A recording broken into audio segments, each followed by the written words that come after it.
You can't run a race if you're not thinking about the type of food, the fuel you're putting in your body. Right. And if you're a kid growing up in New York City and you're going to school, you can't think about math if the stuff you're being fed is not good fuel. No, that's right. Welcome to this episode of Spartan Up. Today, we're talking about food, and we have excerpts from 3 classic episodes with 3 food experts. First up, Alan Lim, the founder of Scratch Labs. He and Joe talk about the balance between clean eating and the joy that eating in community can bring. Next, Dr. Fred Bisci. Dr. Bisci has eaten a pure, raw diet for over 50 years, and he talks about longevity, clarity, and energy that diet brings, but also how to meet people where they are and make small improvements in anyone's diet. And lastly, chef and entrepreneur Jeff Zurofsky. He and Joe talk about food policy and some of the reasons that people are eating the way that they are. This episode of Spartan Up is brought to you by FITAID and 511 Tactical. Race dirty, recover clean with FITAID or FITAID Zero Sugar. Visit forthefitaid.com now and sign up to win an amazing grand prize package from FITAID and Spartan, monthly Spartan prize packs, and more. FITAID, recover as hard as you race. 511, the official plate carrier sponsor of the 2021 U.S. Spartan events. Find out more at 511tactical.com. That's 511tactical.com. First up, Alan Lim, founder of Scratch Labs. Alan Lim, founder, CEO of Scratch Labs. I was super excited because he fueled for many, many, many years Tour de France athletes. I always thought we did the toughest events in the world. I mean, you survived out in the jungle for I don't know how long, but there's nothing like the Tour de France, right? I mean, those guys are pushing at 110%, and you don't get the right food. Mm-hmm. You don't get the right food in a marathon, you're toast. Yeah. What happens over that many days at that kind of level of intensity? So we meet at a mutual spot where we can find each other. It's in a croissant shop, and to my surprise, this top nutritionist is buying a croissant and getting a coffee. And I'm thinking, this can't be the guy. My kind of man, right? He should be getting a water and a celery. It's impossible. And so it's a really interesting podcast because we don't agree on a lot of things. And but I like him. I think he's got some great stuff, some great knowledge, and he's fueling some people. So maybe I have it wrong. And it seems to me that he's also finding a way to take what he's learned with these elite athletes and harnessing it for everyone else too. Is that the case? That is the case. Okay, but let's say prepackaged foods sold as health foods off the shelf. I agree with you. More processing, right? And so you're saying the cookie baked at home with minimal ingredients is better. But isn't the next step up just an apple? Certainly, right? But I think that most of us don't live that way, right? And most of us don't just walk around eating apples. And I also think that it's in the context of your physical activity, your fitness, your energy needs, and that there's something really, really pleasurable and amazing about delicious food. And I think that as humans, trying to ignore that is kind of ignoring who we are as human beings. There's this idea that there may be 3 components of who we are. There's the computer, the really logical, the really, sensical part of who we are. Then on the other extreme, there's the wild animal, right? There's the monkey part of our brain, and somewhere in the middle is the human, right? And in all the years that I've coached and I've seen different behaviors in terms of athletics and business or whatever, it's the people who are somehow able to turn off their computer, put their monkey in their cage, and truly just be human that end up being really, really consistent for the long haul. And it's that consistency that I think ultimately creates both success in life and in health and in everything we try to do. And so you're saying, so we agree, I think we agree, raw foods off the tree, out of the ground, are hands down the best thing we could eat. Absolutely, if we had that kind of access and if we could provide ourselves with that kind of access. If you lived on a farm and there was no store and that's what you ate every day, that would be the ultimate diet. That's right, but right, so we don't live on farms, right? And that's not how our current culture and our current lifestyle is created. And so I kind of think that oftentimes, if we try to push too extreme towards one way, most people end up failing. You're gonna swing the other way. Yeah, exactly. Right. And so I just want to make sure I'm not crazy. So we're going down the same road here. Mm-hmm. We agree that's the best diet. I failed on that diet, and I failed. I didn't fail because it didn't feel the best and I didn't perform. I performed better as an athlete than any other way I've eaten. Sure. And on very long, crazy, extreme events in 30 below weather, 8-10 days, on raw fruits and vegetables. I had to carry it with me. It was difficult, but I couldn't do it. I couldn't last because socially, we go to eat in restaurants, and I can't order a cucumber when everybody else is ordering meatballs. That's right. I just couldn't do it. That's right. That's right. We are social creatures, and I think that we have to remember that the best things that we do in life are done as teams. We're pack animals. We do things together.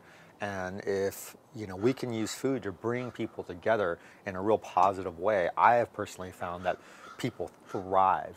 And even on sports teams, when we paid really close attention to preparing really, really beautiful, delicious, great tasting meals that were also nutritionally profound, these teams came together, right? They shared with one another when they sat at the table.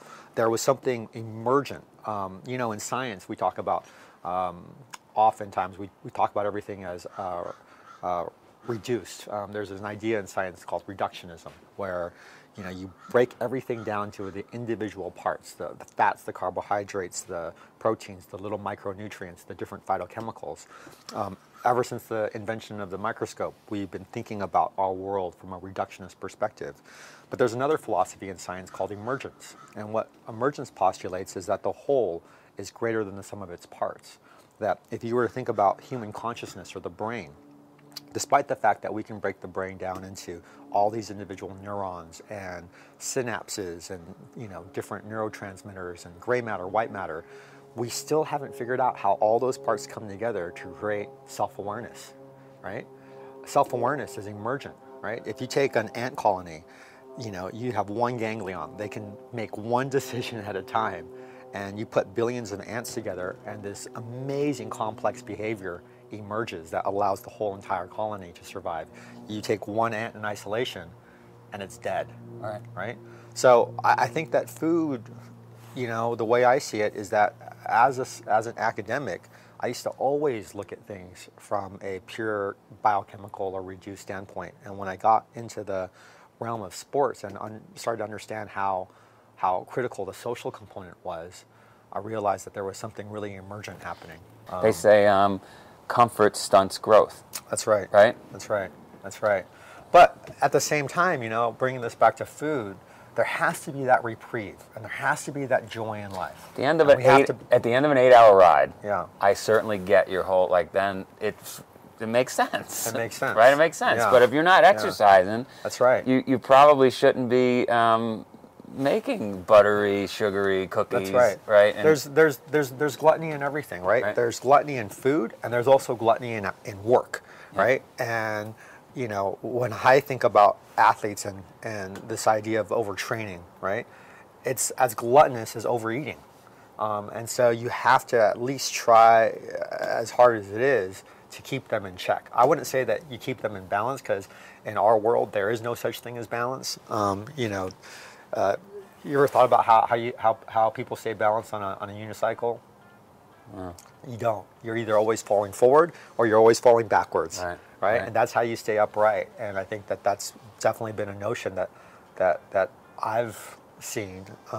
But keeping things in check so that you make sure that one side of the equation isn't so gluttonous compared to another. If life comes down to a couple of simple things, how well you're sleeping, your nutrition, your physical activity, and it's this three-legged stool, well, you better make sure that all three legs are I like working. that. I like that from a for our athletes, for the people watching, right? It's three legs to the stool. It's nutrition, sleep, and exercise. That's right. That's it, right? Yeah, that's right. That's right. Is there an emotional component there, or does that come out of all three of those legs? I think that the emotional and the social component, hopefully comes out of that whole experience, and that we're doing all these things because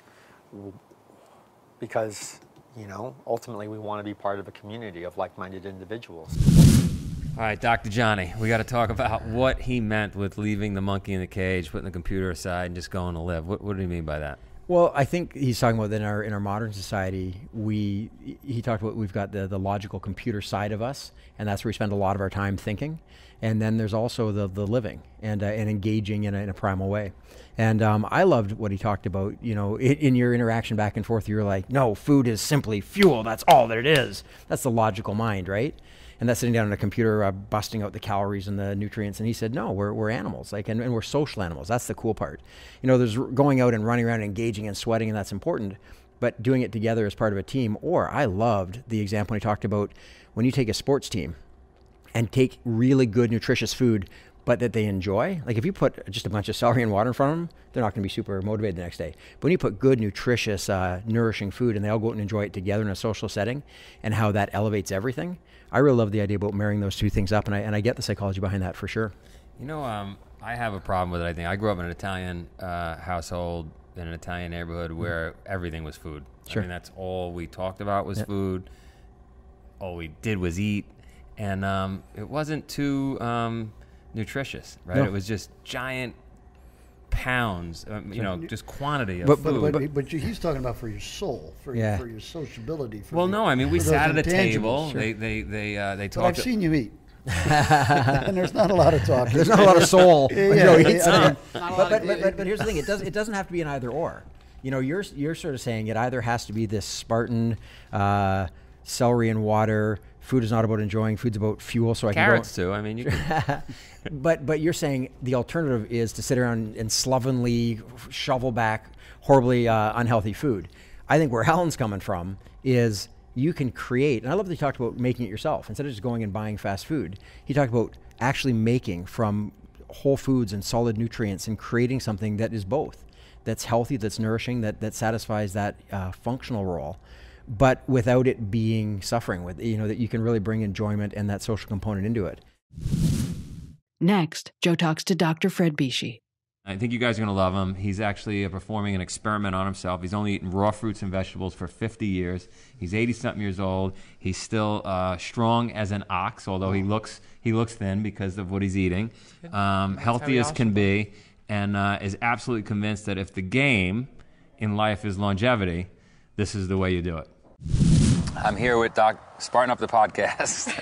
I'm here with Dr. Fred Bisci. Dr. Fred Bisci is going to be 85 years old. He's superhuman.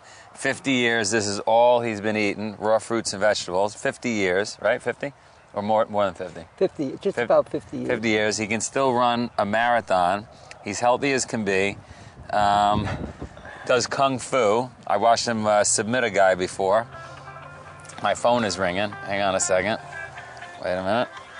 It might be our delivery of vegetables. So anyway, I want to talk about this diet. You had me on the diet for about 6 months. I was eating just raw fruits and veggies. I performed the best I could ever perform in any athletic pursuit. I did the Iditarod across Alaska in 30 below. Yeah, I remember that. Remember that? That was amazing. I had a bottle of olive oil. I was drinking olive oil. I was eating raw peanut butter, and I had carrots, and that was my 10-day supply of food. I know. I never told you, I was starving at one point. I was out of carrots, peanut butter, and olive oil, and I stumbled upon this hunter, and he gave me a little bit of meat. But other than that, I was completely raw. There's people that actually eat raw meat. I mean, it's, you know, listen, people have a lot of leeway to become healthy. People don't have to eat 100% raw. You jumped right into the most radical thing. If I had been there with you, I could have showed you how you could have did it, and you wouldn't have had to go through all that suffering. Once somebody does a no-raw diet, and let's face it, it's not for everybody, and they do it, they know how to do it, and they get enough calories, they can perform. It's absolutely amazing. But I try to meet people where they're at, and I try to get them to leave out the ultimate. What you could do for people, if you want to encourage them, get them to leave out all the processed food. That's where it really begins. That's so step one for people out there is, if you can't just eat apples and oranges and kale, is leave out all the processed food. So give me an example of processed food. Anything that comes out of a box, cornflakes, all the pastas that come out of a box, anything that comes out of a can. You just eat, when you leave out all the processed food, you're eating fresh fruit, vegetables, whole grains, tubers, potatoes, sweet potatoes, yams, and then if you want to eat some animal protein, grass-fed beef, organically grown chickens, But if you want to have super endurance into your diet, you have to either be eating starches or fruit. When you were doing that, if you ate a lot of fruit or you eat a lot of starches, because that's where the real endurance comes from. You only need about 10% more protein. It was hard for me to eat starches back then when I was doing it because you can't eat a raw potato. No. Right? No. So I was eating raw corn, though. I was eating some for raw, people that are on vegan diets or eating some cooked food, they can eat potatoes. Like John McDougall, he says that you can't do it on fruit. You have to do it with starches. Like some people in South America eat a lot of potatoes. They got great endurance. Seeds. They don't get fat. Yeah. Chia seeds are fabulous. If you can eat chia seeds are tremendous. Yeah. They're giving them to guys in the Navy SEALs, guys in the military to take with them now. Yeah. If you can adjust to eating a vegan diet or a raw diet and a guy that performs like you got to eat a lot of fruit. Right. If you're not eating enough fruit, if you eat enough fruit, as good as you are now, you'll be better. You'll recover faster. You won't have to drink coffee. You won't have to drink all those things that people use to stimulate themselves and recover. Plus, you won't age the same way. So don't be the way you. So you're saying level 1 of the diet is just throw away all the processed food. That's level 1. That's amazing. That's amazing. That's amazing. So would you'll bread, recover from most of your diseases. So bread would I would throw out the bread. Too. So if you have to eat bread, then it's got to be like 7-grain sprouted bread, something that's minimally processed, made with sprouts. Like for the kids, you can't. For the children, you want to make them an avocado sandwich or a raw nut butter sandwich. You got to give them the right bread. You toast it. Right. But for a guy like you, that's kind of a purist, and so we could go. I like that. That it was too extreme. You took me all the way to Mach 10. I know, but right. I didn't want you to do that. You just jumped into it on your own. You don't go to Mach 10, you know? Right. So that's level 1. Level 1 is throw away anything processed. What's level 2 before we get to all raw fruits and veggies? Then what would you do? Then cut out meat next, or what would you do? Well, unless you're a strength athlete, and you can be a strength athlete without animal protein. Yeah, if you can cut out meat. You can get more than enough protein from eating a plant-based diet. Absolutely get enough protein. And you're proof because you lived 50 years on raw fruits and vegetables. Listen, I haven't eaten one cooked meal. I'm in what I call the death zone. I don't know anybody that lived beyond 80 on a 100% raw food diet. I don't know anybody that's out there. I'm not saying that to boast. My life is a living experiment. I wanted to see. Years ago when I first started, I didn't think this was a reality because everybody thought you're going to eat fruits and vegetables. You're either crazy, you belong in a nut house, or, you weren't being realistic. Well, and the first couple of years were really, really tough, Joe. It wasn't easy in every respect. Tough psychologically. No, it was tough physically, too, because I was a 200-pound athlete that went from 200 pounds down to 135, 140 pounds. Right. Don't forget, I did a lot of long-term fasting. I fasted on water. I lived months on juices. I tried everything. I didn't want to be in a position to tell somebody to do something that if I hadn't done it myself. I don't believe in just telling people, go out and do that. Right. You can tell people to run up that mountain because you did it thousands of times. Right. But if I never ran up that mountain, how can I tell some guy to go up there and run up that mountain at 5:30 in the morning? Just keep going. Right. It's not right. It's not fair either. Right. So when you had to ease into it. You didn't ease into it. You jumped right in. I jumped right into it. Right. And well, I'm a crazy man too. And you haven't had a cooked meal in 50 years. Nope. Well, someplace between 49 and 51 years. I don't really keep track of all that stuff. That's a long time. I don't do it. Well, my wife met me. I was eating raw food. I've been married for almost 40 years, Right. And in the beginning, she thought she was going to get me to eat some cooked food. Her father was a chef, and she says, Freddie, after we were married, she says, Freddie, I want to make all this good food. She says, why don't you just have something? Compromise a little bit. She doesn't realize I can't do it because I would get sick. Right. So I said, listen, one thing you got to realize about me, you can do whatever you want. I said, but I have to eat this way because I want to. It's not extreme. I'm not phobic about anything. I said, you have to realize, you don't think you're going to walk around in your underwear and I'm going to get weak in the knees and you're going to convince me to eat some of the food. It's not going to happen. Right. So now we get along very well. And she hasn't had to cook in 51 years. Huh? For me, she cooks for herself. She cooks for herself. She eats like my intermediate level type of a diet. The one you just described to me. Right. Right. So everything except processed. Spartans, you've seen Joe and his friends training in these vests on the mountains behind his farm. 511 is a global innovator in tactical apparel and footwear and purpose-built gear. That's why they're the official plate carrier sponsor of the 2021 Spartan Honor Series and the Stadium events.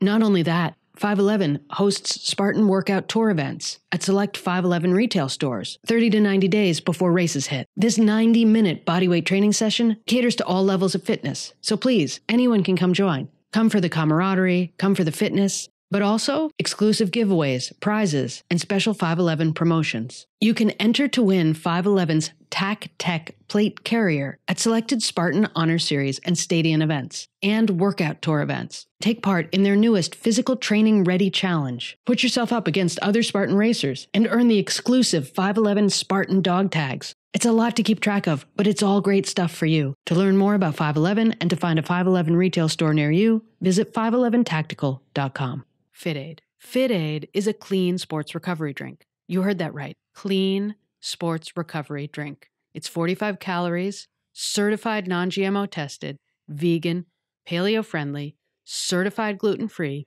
kosher, and never contains artificial colors, flavors, sweeteners, or sodium.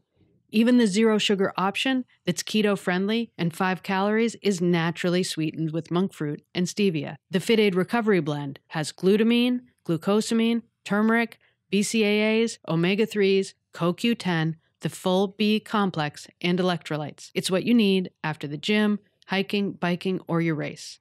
They are an official partner of the Spartan Race Series. You know that because you've gotten the drink at the finish line. Now you can get it at home. Visit lifeaidbevco.com and enter the code Spartan30 at checkout to get exclusive early access to FITAID's Black Friday 30% off sale. That's lifeaidbevco.com and the code Spartan30.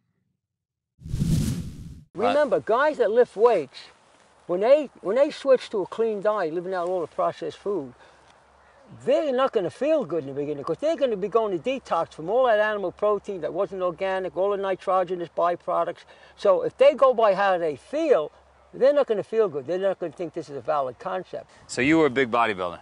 I wasn't a bodybuilder. I wasn't never into bodybuilding. I was an Olympic type lifter. I was into the Olympic lifts. My aspiration was to go to the Olympics, but I got distracted by who I really was, you know, growing up with all them tough kids and all that type of stuff. Yeah. But I'm glad that I got distracted because I really got into this and, you know. The healthy lifestyle. Yeah. Well, yeah, it makes a big difference. Because when I was a kid, I was dyslexic. I had a very bad speech impediment. You probably could still hear it. And I thought I was never going to amount to anything. Then when I get into this, and I had 2 careers in my life, I was able to educate myself, to do this. But then I took it into my own type of thing. You're not going to learn about eating raw foods if you're going to Columbia or NYU. You just don't learn. You got to do it. You got to do it. Yeah. So what tips would you give? What are people going to go through if they started with level 1, Dr. Bisci's diet? And leaving out all the processed food? What are you going to go through? Everybody's going to go through some form of detox. How long is that going to take? Everybody's different. If you're a guy like you, shouldn't go through very much because you're so much into fitness, right? And you're constantly detoxing. But somebody that's basically sedentary and starts to eat a diet like that, and they've been eating a standard American diet, they could think they're very sick. They could run a low-grade temperature. They could break out in rashes. They could temporarily have diarrhea. Just because the body's getting rid of everything. It's like a parallel to coming off drugs. When somebody comes off drugs, they don't feel good. Right. Before they feel good, they got to feel bad. So. Okay, I love this guy. I mean, I think he's hilarious. It seems like he has a wonderful relationship with his wife, super healthy, loves raw food, has inspired so many people to eat a plant-based diet. And what I love what he said to Joe is, I've tried all these things that I advise. I meet people where they're at, which is always really important with anything that you're teaching or whatever you're doing. And then I say, I've tried out everything that I want to do because I would never ask somebody to do something that I haven't done before. Like, Joe, you've run up your mountain 1,000 times, and that's why with all these races, you got, you feel fully confident in saying, do it, I've done it, and your kids are doing it. And that's why Colonel and I so easily talks about bench pressing. Tell us about bench pressing, Colonel and I. It's okay. Well, hey, the whole idea about meeting people where they are, that's really, really important. And especially those of us who have ideas that other people might think are extreme. If you're somebody who runs 100 miles and you talk to somebody who's sitting on the couch and you say, you got to come run 100 miles tomorrow, they're going to write you off. Just like if you're a hardcore vegan and you go to a typical meat-eating North American and say, you need to stop right now and do what I do, you're never going to get them. In fact, you're actually going to alienate them. So I love the idea about not making people wrong for what they do, but just providing them with the example of something that you think is better and helping them come to it. So that idea about meeting people where they are and then bringing them gradually by example, I think is important in anything in life. Yeah, walking your talk and just doing it. People see you do it. And finally, our last guest on this classic episode, Jeffrey Zurofsky. So you're saying this is not good food? I mean, you eat it. If your body tells you... I don't eat this stuff. Neither do I. But I guess we're two smart guys.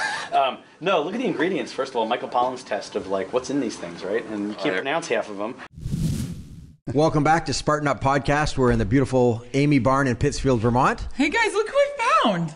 Isn't he amazing? Come on, look. It's amazing, but great. Who the hell are you? I think we're going to have to go to the tape to find out. Let's figure it out. All right.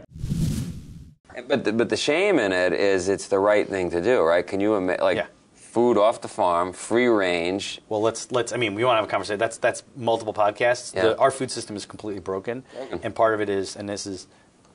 Oh, I got to move in. Yeah, and part of it is, I mean, we could get into this on a policy side. You're up against forces that you don't even know about. You're talking $17 billion of subsidies that go to American farmland, $13 billion of which go to 4 companies for 4 products. Wow. So if you're a farmer, right, you can't make it selling. Right now, broccoli is more expensive than fuel made from corn because farmers are making corn that also gets into the feed and all this other stuff. You can't. Broccoli should be cheaper, but it can't be because nobody's doing it. There's no subsidies for broccoli. 1% of the whole subsidy system, by the way, goes to specialty crops. Specialty crops is anything that's green, basically. And what do you think? Because I've seen so that's what you're up against, by the way. Yeah. Forks over knives and King Corn and Food Inc. and all that. Even with that movement, but the bulk of it, like you said, is all the processed stuff, the military way of farming. Part of it is, and I'm not trying to. I don't want to be someone who's like, oh, back in the day it was so much better, right? It's not that. It's the fact that we've created something now from a food system that doesn't look like food anymore. People don't touch the food, right? And we're talking. There is hope. Like I said, small family farms are growing again, but also the number of farmers markets has doubled in the last 10 years. Nothing like going to a farmer's market, right? That's the greatest. You get to know your community, you get to know the person. I mean, the relationship. So I'm on the board of Grow NYC, which runs all the farmers markets here in New York City. Okay. When we started 40 years ago, there was one.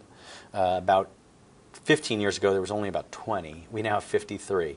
Nice. The largest independent cilantro farmer in the Northeast grows and sells in Washington Heights in New York. And he's a Polish guy. And he grows cilantro, and it's all he sells. He sells it in Washington Heights because it's better and less expensive cilantro than buying at the grocery store for the community up there. Wow. And he's built this relationship with all these people, these restaurants, the regulars. And we think there's a huge economy there that has been developed, but it takes some time. It takes time. If you think about the 200-mile radius of New York City, and you think about the demand for 8 million people in the city and all the restaurants that need to be supplied, we don't need to get our stuff shipped in from California except for out-of-season lemons and stuff like that. I got a farm in Vermont.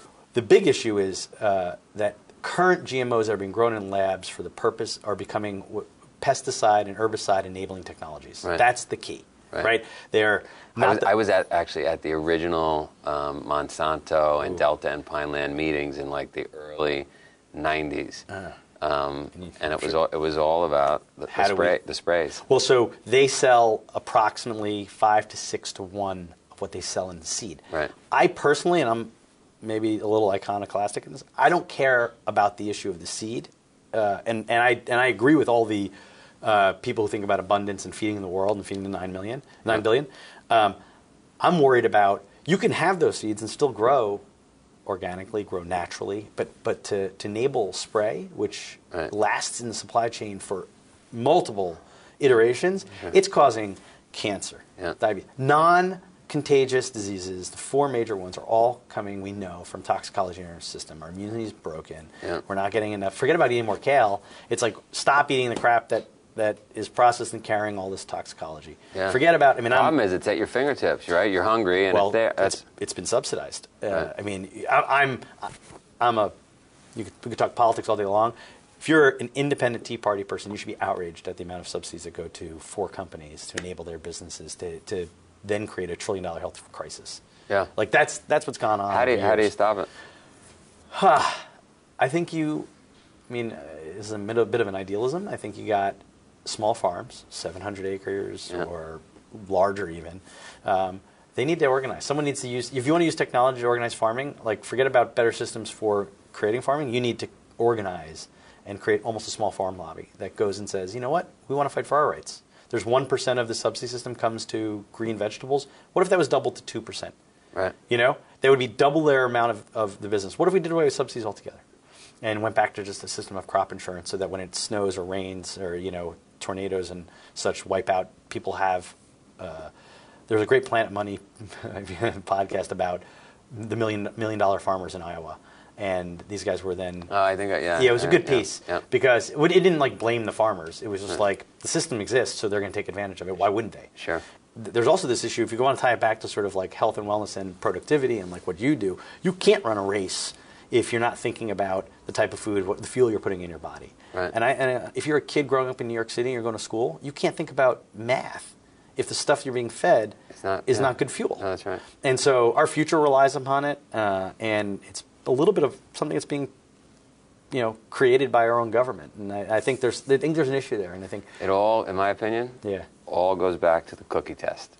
It's just it's easier. It's easier. It's faster. Right? Nobody wants to do the work. You want to talk to someone here, Marion Nessel, Food Politics, right? She's amazing, but her whole fight is against all the marketing initiatives and all the labeling of all that stuff on food. Right. And you're a kid, you're going down the aisle, you're with your mom, and you're like, I want the Cookie Crunch, you know, the Captain Crunch or whatever. And mom's like, okay, I got to fight this fight, or I'm just going to get him Captain Crunch. And to your point about the cookie and the marshmallow, it's the same thing.